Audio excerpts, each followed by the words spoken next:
Okay, so another massive kind of macro issue affecting the shipping industry is decarbonization. There's a lot of money in the industry. A lot of people, however, are unsure how to deploy those funds because nobody's quite sure where the industry is going to be in a few years from now in terms of fuels and engine types and the like. To discuss a little bit about that, I'd like to invite to the stage Michael Savva, and who's a partner, and Charlotte Knight, who's a senior associate with Watson, Farley and Williams. And they're going to give us some comments on a survey that they have undertaken all about sustainability and decarbonization within the shipping industry. So Michael and Charlotte, please. Right, good morning everyone. Firstly, thank you to Kevin and Mia and the Marine Money team for hosting another event. And it's good to see such a great number of people here as last year. Kevin mentioned that the theme for today is opportunity or disruption, and I'm not really sure where sustainability or decarbonisation falls within that parameter, but perhaps the survey will give you some indication of that. So just in terms of background, we as a firm conducted a survey in 2021 about sustainability called the Sustainability Imperative. And given how the market has moved and the wider geopolitical environment has moved, since then we revisited the survey in 2023. And it's based on a survey of over 500 senior figures in the global maritime industry examining ESG in the shipping context. And the follow-up surveys and interviews resulted in us publishing part 2 of our report last year. Now, interestingly, the first report found that emissions reduction was the shipping's main priority, even though it wasn't entirely clear how that would be done. But over 2 years later, it became very clear that whilst people had a greater understanding about what it would take to reach net zero, a lot of the regulatory and practical steps were still up for discussion, and a lot of the technological uncertainties remain. And so the report sought to understand how people's attitudes had evolved to those types of things, and how that is dealt with in the greater geopolitical environment. Hey everyone. So yeah, as Mike touched on just now, the report was based on a survey of around 500 professionals in the maritime industry. It was conducted about 12 to 18 months ago by a company called Delinean on behalf of WFW. 60% of the respondents were in C-level and senior leadership positions, so CFOs, COOs, global heads of shipping, and heads of investment. The remaining 40% held director-led positions. So we're talking about the most senior members of the companies and their key decision makers. Geographically, 19% of the respondents were based in the Americas, 44% in Europe, the Middle East and Africa, and 37% in Asia Pacific. The largest group of respondents, around 46%, work for maritime financing institutions. This includes banks, lessors, private equity firms, and other shipping investment funds.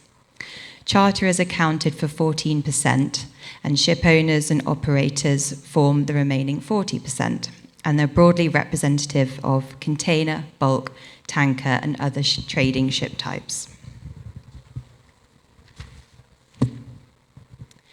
In terms of revenue, 32% of respondents work for companies with a turnover of up to 250 million, 17% with a turnover of 251 to 500 million, a further 17% with turnovers between 501 million and a billion, and the remaining 34% for companies with revenues over a billion.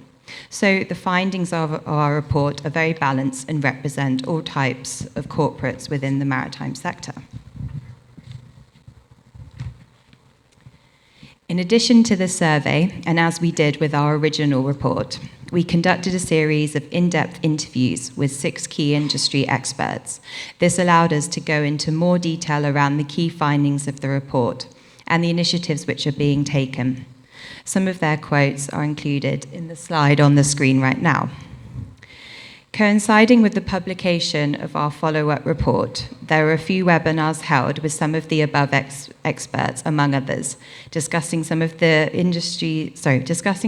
findings from the report and debating the key issues regarding ESG within the industry. These webinars are available on WFW's YouTube channel, so please go and check them out. Yeah, and the other thing I'd say is that outside in the breakout area, we have a QR code where you can download a copy of the report as well.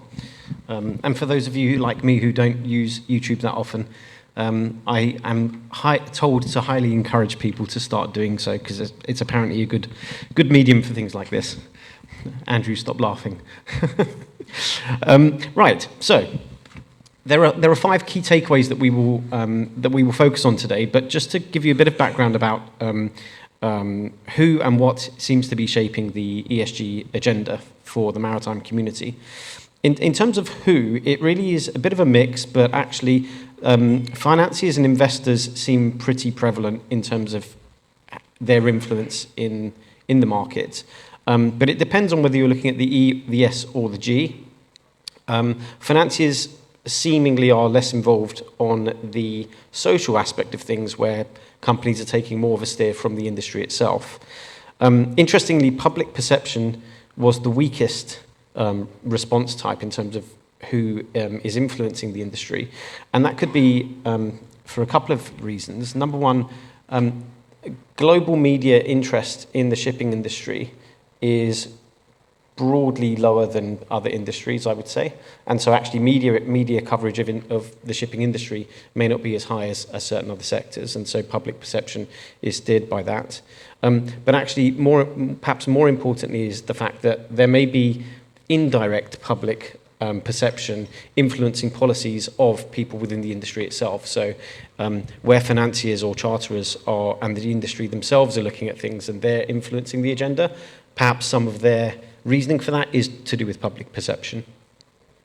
And in terms of what is shaping the agenda, a lot of it is regulatory based, and it's regulatory and financial seem to be the main steering aspects here. And perhaps that's not unsurprising, given that a number of banks globally are pushing voluntary measures for compliance with decarbonisation efforts, such as the Poseidon Principles. And of course, there is the regulatory angle from the IMO and others. And it does seem as though people do generally want the IMO to lead on some of the decarbonisation efforts globally, because in that way you have a global framework. And if national governments or organisations are doing it, then you end up with a very diverse set of rules, which would be difficult for anyone to follow.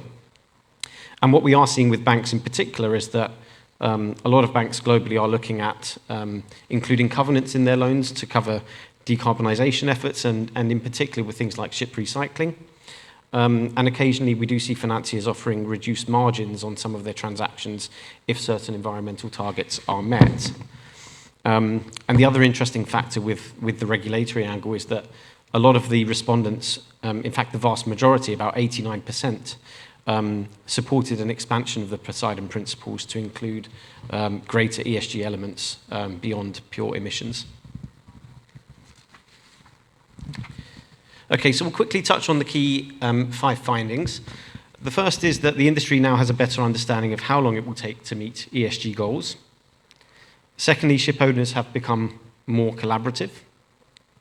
They're also more concerned about choosing the right technology than about how to pay for it. And LNG and LPG have fallen behind many other alternative fuels in the planning of ship owners. And then within the wider industry, there's a strong support for carbon trading and carbon offsets, which will be important with EU ETS and other things coming into play. So looking at the key findings in more detail now. The first key finding is that industry has a better understanding of how long it is going to take to meet ESG goals, which is perhaps part of the reason why the results are, in some respects, more pessimistic than our initial report in 2020. The results on this slide show the responses to the survey questions asking about what proportion of the maritime industry expect to successfully address certain ESG issues within the next 5 years. So as you can see, there is some variation in the expected ability to meet different ESG goals. For example, more people are confident that it's possible to meet crew welfare and financial reporting targets compared to most of the other elements which are identified.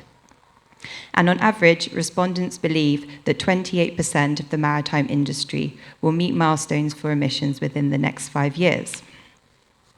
Interestingly, when compared to 2020 responses, which are shown on the right-hand side of this slide, the results across every category indicate that a lower proportion of the shipping industry is expected to successfully address these issues.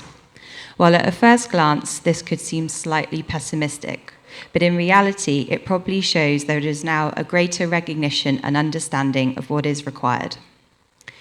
The general perception is that it will be more difficult than expected, will certainly take longer, and some are even a bit more hesitant about whether they will indeed meet these requirements in the end.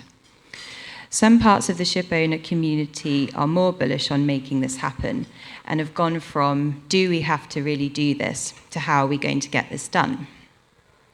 What the report does show is that the industry is now much more focused on ESG, and the large majority of the industry participants have built in the requirement to comply with ESG into their business models. While environmental aspects do remain very, very important, diversity targets, particularly in the context of board composition, had some of the biggest, if not the biggest, influence on decision-making, particularly among listed companies. One thing to add, just because I'm not sure it's entirely clear from the slide, on the right-hand side, you see the mean results from 2023 versus 2020. And just so looking at some of the percentages, 28, 30, 32, 35, 34, 33 for the latest report, whereas in the 2020 report, all of those were a minimum of 40% plus. So that's where we think that the market is being more realistic. Pessimistic is perhaps slightly more negative sentiment, but I think it's people now have a greater understanding of what the journey will actually involve. So that's why the percentages have come down slightly. On to the second key finding, and that is that ship owners have become more collaborative. In 2023, 2/3 of ship owners said that they would like to form partnerships to pursue innovation. And as you can see from the chart on the left of this slide, over half of the respondents have formed a tie-up in pursuit of ESG goals, with maybe unsurprisingly larger companies being more likely to pursue such tie-ups. When we look at the industry who the tie-ups are with, other ship owners who were the most popular choice of partner in the previous report have dropped to third place, and private equity followed by energy players are now the front runners. Very interestingly, 94% of the respondents who have engaged in tie-ups have said that there has been tangible progress as a result. Looking at the chart on the right, this is regards to sort of the more limiting factors. Of those who haven't formed a tie-up, the inability to find a suitable candidate was the greatest limiting factor.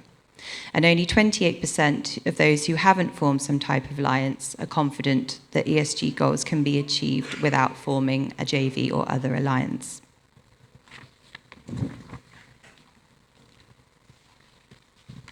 I just realised actually that the first two presentations are very graph and diagram heavy, so I hope the caffeine is still in the system. Right, key finding number 3. So this is more about limitations in investment decisions for emissions reduction. And what we found is that owners are more concerned about choosing the right technology, and the link to that is about what the regulatory horizon looks like. Just dealing with access to funding briefly, industry participants do seem pretty confident that access to funding is there. There have been discussions about whether banks could do more in this space, and the banks, quite rightly, are quite defensive of their position in the sense that a number of the global key players in the maritime sector are signatory to the Poseidon Principles. Now, granted, we're in the Middle East here, and to my knowledge, there are no Middle Eastern or GCC regional banks that are signatories to the Poseidon Principles yet. That may well happen, and there are rumours in the market that that will happen. But looking broader to from the Middle East, if you look at China and Korea, the ECAs and the lessors in that jurisdiction are also not a signatory. So there are gaps in the market that need to be addressed. There are particular reasons why certain parts of the industry are not signatories yet, but the broad principle is that actually, when you look at the international banks that are active in this market, they are signatories to the Poseidon Principles. So, and that has gone from a reporting endeavour to actually now becoming more of a target-driven endeavour. So the banks are taking this very seriously. There is, of course, the other elephant in the room about offshore and lending into offshore and oil and gas. And quite frankly, for this region, there's a discussion about what's actually going to pay for the transition. And I think there's a sentiment that it is the oil and gas industry and that will be the push towards the transition eventually, and it will pay for the transition. But as I say, access to funding is not the key issue here. Uncertainty about which technology is the key issue, and I'm going to come on to different types of fuel in the next slide. But look, the uncertainty about regulation is very clear in the industry, both from a regulatory perspective and from a technological perspective. The results from the survey dealing specifically with fleet modernization just make it abundantly clear how difficult it is for ship owners to decide what they're doing. That particular part of the report found that new builds accounted for 23% for dual fuel new builds. Conventional new building with emissions reduction equipment, 30%, retrofitting with emissions reduction equipment, 13%, and a combination, 34%. So it really is a mixed bag, and the industry isn't really clear which way it's going to go.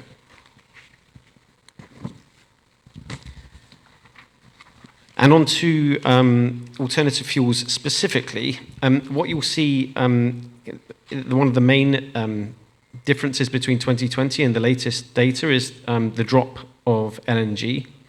It used to be the most popular response, but has now dropped into 5th place. It is still seen as a relative mainstream option, but there are a number of issues to do with methane slippage and also the way the IMO regulations look at emissions and the life cycle, tank to weight versus well to wake, and that has some complications for LNG, as does the cost of retrofitting or fitting out a ship for LNG purposes.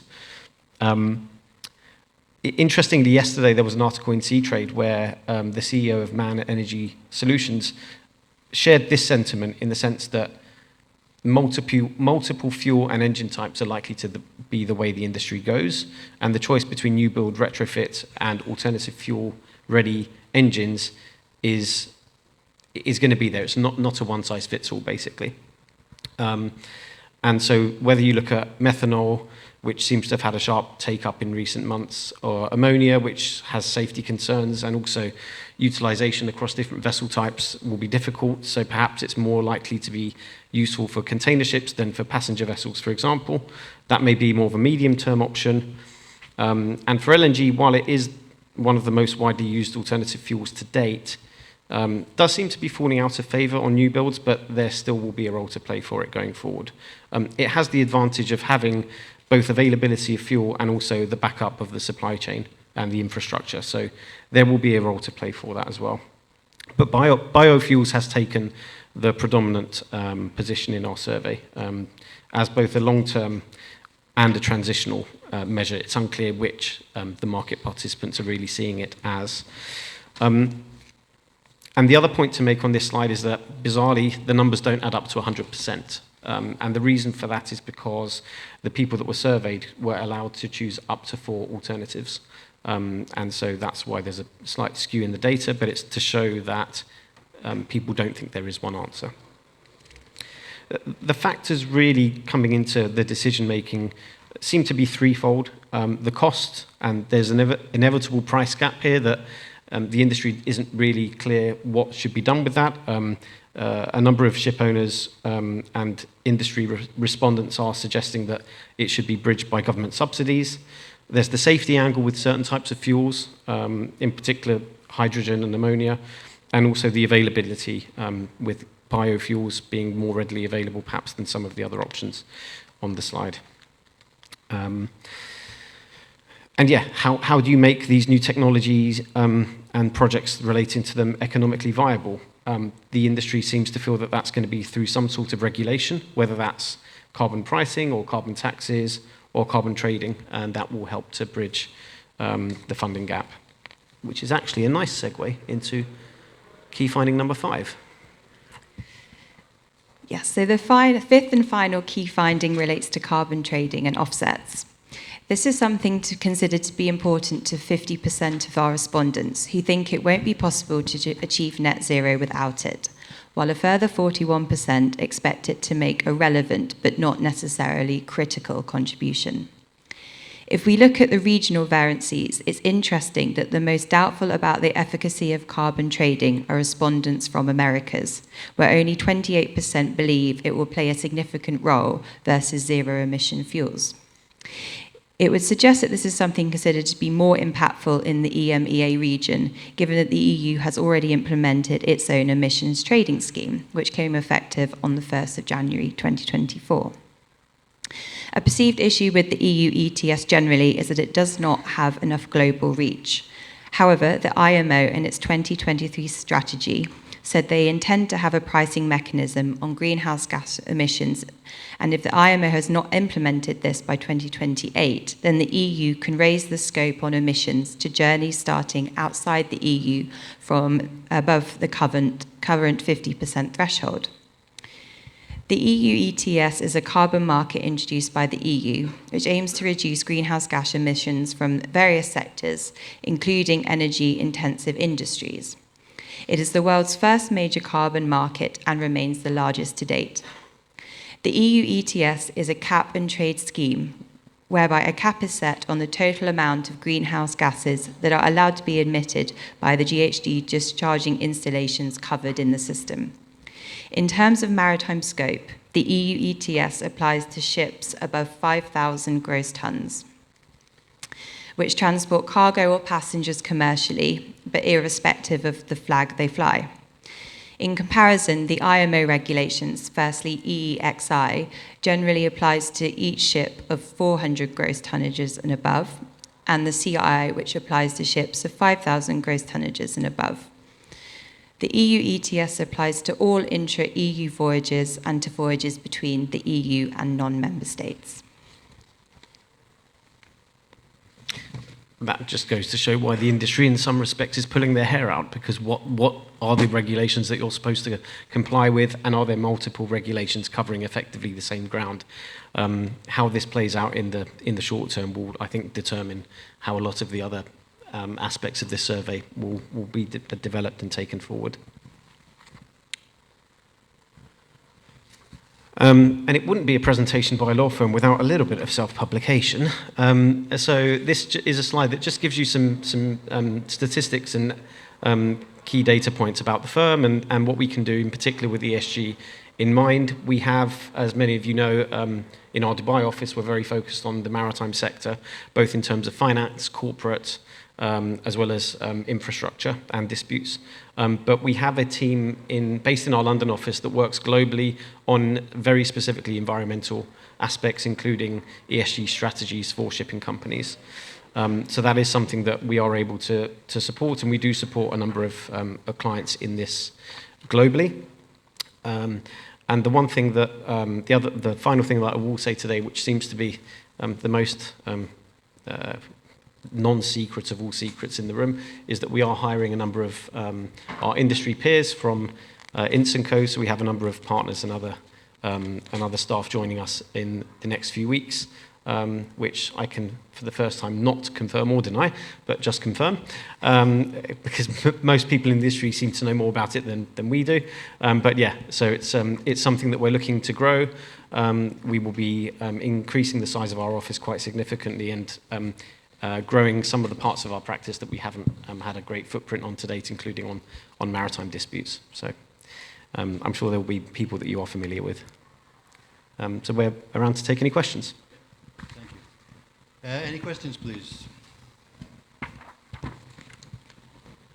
On the whole issue of decarbonization? Yes, sir. I don't have a question really, but on slide 10, there is something about what people look for the future. And I'm really surprised that so many of the industry is kind of dreaming.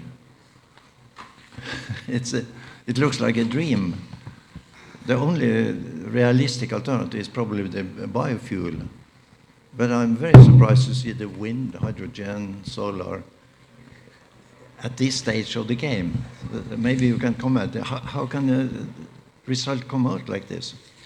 Look, I think these were put in, as I said, companies could put multiple responses in for this question.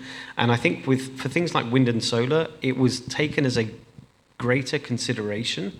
Not necessarily sure it's the most realistic option for a long-term solution, but I think by comparison to 2020, it was something that people were considering more.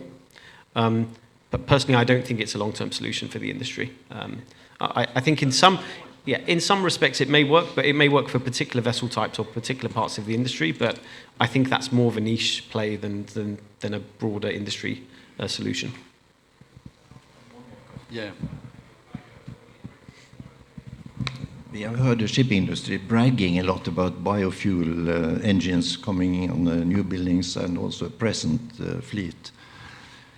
Have you any idea of the biofuel LNG vessel? Do you think they burn LNG? I can tell you 80% are using the old bad fuel because of the pricing. Look, I think there are other people in the room far more qualified to answer that question, but I think the one issue with biofuels that we see is the availability of it as a fuel, and I don't think it's if the demand is as high as people think it is, there's not going to be enough supply of biofuels anyway. So, a final question? No? Okay, then Michael and Charlotte, thank you very much. Thank you.